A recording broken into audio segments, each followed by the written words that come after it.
Nitin sir, जिस तरीके का उतार चढ़ाव हमने पीछे बाजार में देखा है, ये तो आपने हमें पहले से आगाह कर दिया था, आपने पहले चेतावनी दे दी थी, सतर्क, हमने जो कीवर्ड यूज किया था वो सतर्क था, और वो सतर्कता ही इस समय बाजार के अंदर में सबसे ज्यादा आपके सपोर्ट कर रही है। आगे का रास्ता कैसे देख रहे हैं सर? और इस समय जिस तरीके के गिरावट और गिरावट के बाद वापस से थोड़ी सी तेजी, ये ऐसे ही रहने वाला है? ये रोलर कोस्टर ऐसे ही चलता रहेगा या कुछ और भी चीजें? बिल्कुल लवजीत जी, जैसा कि आपने बताया कि दो दो वर्ड में बोलूंगा, इस दो वर्ड को अभी दिसंबर जनवरी तक फिलहाल ध्यान रखें। टर्बुलेंस, जिसको मैं उतार चढ़ाव या रोलर कोस्टर भी बोलूंगा, और कंटिन्यू चढ़ाई। बिकॉज ये दो चीज इंडियन मार्केट में खासकर बनी हुई है और ये बनी रहेगी। हाँ, ये रोलर कोस्टर और ये जो टर्बुलेंस वाली राइड है, ये जनवरी ऑनवर्ड्स खत्म हो जाएगी और फिर आपके पास में एक स्मूथ राइड होगा। 6 लेन राइड में जैसे हम आगरा एक्सप्रेसवे पे गाड़ी चलाते हैं, उस हिसाब से आपको राइड मिलेगी। बट हाँ, जनवरी तक आपको टर्बुलेंस मिलता रहेगा। बट फिर बोल रहा हूँ, टर्बुलेंस में आपको लोअर लेवल पर बाई करना है। आप अगर इसी वीक का देखो, अगर फ्राइडे के बाद से मार्केट नीचे गिरा, उसके बाद आज फिर मार्केट 2 दिन से ऊपर उठा हुआ है, तो ये आपको कहीं ना कहीं एक बाइंग अपॉर्चुनिटी देता है। और ये मैं कई बार बोल चुका हूँ कि आपको ये बाइंग अपॉर्चुनिटी कई बार मिलेगी। तो कभी भी अगर मार्केट नीचे की तरफ जा रहा है, आपको घबराने की जरूरत नहीं है। आपको आपके आपके अपने नर्व को स्ट्रॉन्ग करके बाई करना उस जगह पर। आपको ये नहीं सोचना है कि मार्केट में बहुत बड़ी मंदी आ रही है। मार्केट में मंदी नहीं आ रही है, आपको अपॉर्चुनिटी दे रहा है। आप बैंक निफ्टी को देख लो। बैंक निफ्टी जिस हिसाब से चलना स्टार्ट हुआ है, हमारा टाइम पीरियड जो था वो ऑलमोस्ट अगस्त का लास्ट वीक था। इसके बाद से बैंक निफ्टी फाइनेंस सेक्टर के अंदर में हमारी तेजी बन रही थी, और ये तेजी कहीं ना कहीं बैंक निफ्टी और बैंकिंग सेक्टर को देख करके दिख रहा है कि भाई ये तेजी अब बनी है और बनी रहेगी। सो अभी भी मैं बोल रहा हूँ, मार्केट के अंदर में आप इंडेक्स के अंदर में तभी काम करो जब आप उस रोलर कोस्टर को बियर कर सको, टॉलरेट कर सको। अदरवाइज आप स्टॉक से स्पेसिफिक रहो, और नहीं तो फिर आप कुछ समय के लिए इस रोलर कोस्टर को अवॉइड करना चाहते हो तो मार्केट से छुट्टी ले लो। बट मार्केट में तेजी है। ठीक है, तो दोनों चीजें बता दें कि टर्बुलेंस भी रहेगा लेकिन तेजी भी रहेगी, कि तो ऊपर की तरफ हम जाएंगे लेकिन गिरते पड़ते जाएंगे, सीधा सीधा एक एक झटके में नहीं चले जाएंगे। जैसे हम पिछले 2 साल में जिस तरीके से बाजार चला था, जो एक तरफा था, ये वो वाला अब बाजार नहीं है। तो इसलिए अगर आप उस दौर में अंदर आए हैं बाजार के अंदर में, और अगर आपको ये लगता है, तो इस तरीके का कोई मुगालता न पालें कि आप जो भी खरीदेंगे और सीधा सीधा चलता चला जाएगा, अगले दिन 10% और उसके अगले दिन 10%। अब उस तरीके की चीजें नहीं होने वाली हैं, उतार चढ़ाव आएंगे। अगर आपका बीपी का इशू होता है तो नितिन सर कहते हैं कि फिर दूर रहिए बाजार से, या फिर देखिए नहीं। दोनों चीजें, अच्छे स्टॉक खरीद के रखेंगे तो देखने की जरूरत नहीं है, और या तो फिर अभी थोड़ा रुक जाए, तब फिर बताएंगे कि कहाँ पे क्या करना है। ठीक है, फिलहाल नितिन सर कोई स्टॉक स्पेसिफिक, कोई स्ट्रेटेजी? लकी जी, एक बात और बोलूंगा स्टॉक बताने से पहले, ये जो गिरना और उठना होगा ये दिसंबर तक में किसी किसी दिन या किसी किसी दिन बहुत बड़ा भी होने वाला है। मतलब ऐसे नहीं कि हल्की सी खरोच लग के खत्म हो जाने वाली है।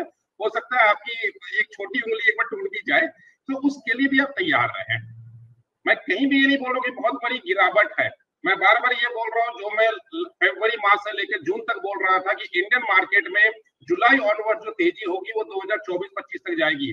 सो तेजी इंटैक्ट है, लेकिन बीच बीच में कुछ गिरावट ऐसी भी है अभी दिसंबर तक में, जो आपको एक बहुत बड़ी गिरावट दिखेगी एक बार के लिए। लेकिन वो गिरावट मैं फिर बोल रहा हूँ, वो आपके लिए अपॉर्चुनिटी होगी इंटर करने का। लोअर लेवल पर आप इंटर करो, आप कभी भी लॉस में नहीं रहोगे, बिकॉज मार्केट उसके बाद रिबाउंड बहुत तेजी से करेगा। और मैं आता हूँ स्टॉक स्पेसिफिक पे, तो आज आज आपके दर्शकों को मैं ये स्टॉक दे रहा हूँ, एचबीएल पावर। एचबीएल पावर, हाँ सर, एचबीएल पावर 101 रुपए के आसपास चल रहा है। इसने अपना ऊपर साइड पर रेजिस्टेंस बहुत अच्छे से ब्रेक किया है, वॉल्यूम के साथ ब्रेक किया है, नंबर्स फेवरेबल हो गए हैं। 3 प्लैनेट्स इसको आप सपोर्ट करना शुरू कर दिए हैं। नीचे लेवल पे 92-93 के आसपास जो सपोर्ट इसने पकड़ा है, वो सपोर्ट इसने मेंटेन किया हुआ है। और इसके अंदर में आगे की जो तेजी है, वो तेजी शॉर्ट टर्म में बता रहा हूँ उन दर्शकों के लिए जिनको मैं बोल रहा हूँ कि आप मार्केट से दूर रहो, उनको मैं स्टॉक दे रहा हूँ। 127 का इमीडिएट टारगेट है 60 से 65 दिन के अंदर में, मतलब 2 महीने के अंदर में 127 का टारगेट है। कंजर्वेटिव टारगेट है थोड़ा सा, अदरवाइज मुझे ये 145 तक भी दिख रहा है। तो अगर 127 भी आ जाता है तो आपको 27% का रिटर्न आपको कहीं ना कहीं मिल रहा है यहाँ से, तो आप उस हिसाब से काम कर सकते हो। 2 महीने की स्ट्रेटेजी है ये। 2 महीने की स्ट्रेटेजी के लिए एचबीएल पावर बढ़िया तेजी पीछे भी दिख रही है, आज भी दिख रही है, और आगे का रास्ता भी बहुत अच्छा देख रहे हैं। और ये उन लोगों के लिए है जो जिनको बाजार से दूर रहने की भी सलाह दे रहे हैं, तो उसके साथ साथ एक ऑप्शन, एक अपॉर्चुनिटी, क्योंकि मुश्किल होता है। हम लोग सब जानते हैं, जो बाजार में काम करने वाले लोग हैं या बाजार के से जुड़े हुए लोग हैं, वो जानते हैं कि ये एक ऐसा वो है, शौक है कि उसके बाद फिर आप भले ही नुकसान होता रहे रोज, लेकिन लोग छोड़ नहीं सकते। किनारे बैठना बड़ा मुश्किल होता है। ऐसा ही है ना सर, नितिन सर, कि बिल्कुल इसको बिल्कुल किनारे से नवजीत बैठ जी, मैं करके यहाँ पर देखना, ये लहरें आ रही हैं। जी जी। करेक्ट करेक्ट, बिल्कुल मैं एक टिप दूंगा। अगर आप किसी जगह पर अगर आप फंस गए हो, मान लेते हैं निफ्टी या बैंक निफ्टी में किसी जगह पर आप फंस गए हो ऊपर लेवल पे, और उसके बाद मार्केट नीचे आ रहा है, तो हाँ थोड़ा सा मुश्किल होता है उस जगह पर अपने आप को संभालना। लेकिन मैं बोलूंगा आप 2 दिन आप अपनी लाइफ से एक बार के लिए हटा दो उस के लिए बाद में। अब मैं ये नहीं बोल रहा आप स्टॉक से बाहर आओ, आप स्टॉप लॉस मत बुक करो, लेकिन आप 2 दिन अगर आप उसको छोड़ दो ना, आपको अपना लेवल फिर से एक बार मिल जाएगा। तो घुमा फिरा कर देखो सर, बात वही है कि मार्केट में जो तेजी है उस पर मैं इंटैक्ट हूँ, क्योंकि मुझे नंबर्स या प्लैनेट्स या बाकी और कोई कंडीशन नीचे गिरावट की तरफ इशारा अभी फिलहाल नहीं कर रहे हैं। इसलिए मैंने बोला कि वो 2 दिन अगर आप छोड़ देते हो, आपको मार्केट फिर से उसी लेवल पे ले आएगा या उसके ऊपर लेवल पे ले जाएगा, जहां पर आप प्रॉफिट में बुक करोगे या कॉस्ट टू कॉस्ट निकलोगे। लेकिन आप लॉस में बुक करते हो तो वहां पर कहीं ना कहीं आपका कॉन्फिडेंस हिल जाता है, क्योंकि मैंने बोला कि गिरावट भी किसी किसी दिन जो आने वाली है, जो टर्बुलेंस आने वाला है, ये बड़ी गिरावट भी हो सकती है। तो उस बड़ी गिरावट पर आपको कैसे रेडी रहना है, मैंने इसके लिए एक थोड़ा सा हिंट दे दिया है कि 1 दिन या 2 दिन आपको छोड़ देना पड़ेगा।